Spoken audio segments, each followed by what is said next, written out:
আসসালামু আলাইকুম প্রিয় ফুটবল ফ্যান্স। ফুটবল দেশের আরও একটি ভিডিওতে আপনাকে স্বাগতম।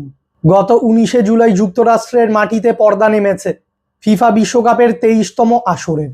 এই প্রথমবারের মতো এবারের আসরটিতে অংশগ্রহণ করেছিল সর্বমোট 48টি দল, যেখানে এবারের ফিফা বিশ্বকাপের ফাইনাল ম্যাচে আর্জেন্টিনাকে 1-0 গোলের ব্যবধানে পরাজিত করে দীর্ঘ 16 বছর পর আবারও বিশ্বকাপের শিরোপা জিতেছে স্পেন।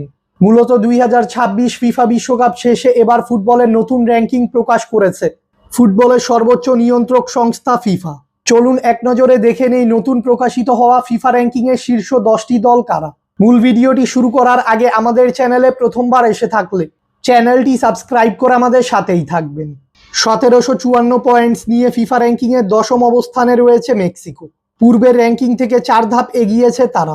এরপর 1775 পয়েন্টস নিয়ে ফিফা র্যাঙ্কিংয়ের 9ম স্থানে রয়েছে নেদারল্যান্ডস। পূর্বের র্যাঙ্কিং থেকে 1 ধাপ পিছিয়েছে তারা। এরপর 1778 পয়েন্টস নিয়ে ফিফা র্যাঙ্কিংয়ের 8ম স্থানে রয়েছে বেলজিয়াম। পূর্বের র্যাঙ্কিং থেকে 1 ধাপ এগিয়েছে তারা। এরপর 1787 পয়েন্টস নিয়ে ফিফা র্যাঙ্কিংয়ের 7ম স্থানে রয়েছে ক্রিস্টিয়ানো রোনালদোর পর্তুগাল। পূর্বের র্যাঙ্কিং থেকে 2 ধাপ পিছিয়েছে তারা।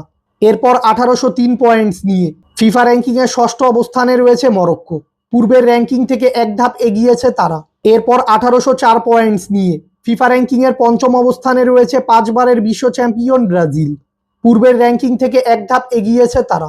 এরপর 1922 পয়েন্টস নিয়ে ফিফা র্যাঙ্কিংয়ের 4র্থ অবস্থানে রয়েছে ইংল্যান্ড। এরপর 1948 পয়েন্টস নিয়ে ফিফা র্যাঙ্কিংয়ের 3য় অবস্থানে রয়েছে 2 বারের বিশ্ব চ্যাম্পিয়ন ফ্রান্স। এরপর 1970 পয়েন্টস নিয়ে ফিফা র্যাঙ্কিংয়ের 2য় অবস্থানে রয়েছে 3 বারের বিশ্ব চ্যাম্পিয়ন আর্জেন্টিনা। পূর্বের র্যাঙ্কিং থেকে 1 ধাপ পিছিয়েছে তারা। এরপর শীর্ষ অবস্থানে রয়েছে বর্তমান বিশ্ব চ্যাম্পিয়ন স্পেন। তাদের পয়েন্টস 1995। পূর্বের র্যাঙ্কিং থেকে 1 ধাপ এগিয়েছে তারা।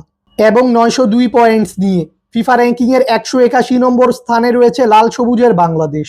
মূলত নতুন প্রকাশিত হওয়া ফিফা র্যাঙ্কিংয়ের শীর্ষ 10-এ রয়েছে এই 10টি দলই।